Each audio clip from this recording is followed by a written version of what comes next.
Kung titignan mo yung pupuntahan, ipapalayo mo lang.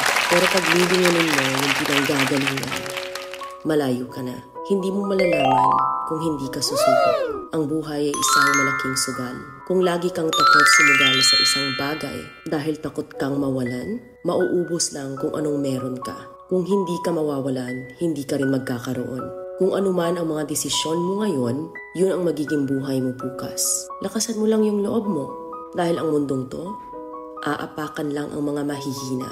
Ibangon mo palagi ang sarili mo. Balang araw, magugulat ka na lang na ang layo na pala ng narating mo. Kahit mabagal ang progress, basta may usad at kumikilos ka, okay na yan. Wala tayong magagawa. Ganyan talaga ang proseso ng buhay. Lahat tayo nakakaranas ng hirap. Hindi natin alam kung hanggang kailan tayo dito sa mundo. Kaya mas piliin mo maging mabuting tao. Ang pinakayaman na maituturing natin sa sarili ay ang ating mga pangarap. Kapag handa kang abutin yung mga pangarap mo, hinding-hindi ka maghihirap.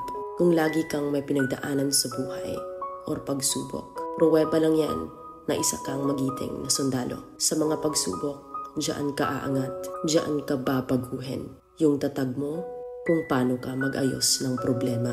Hindi ka magtatagal sa mundo. Lubos-lubusin mo na. Gawin mo yung mga bagay na handang iangat ang sarili mo.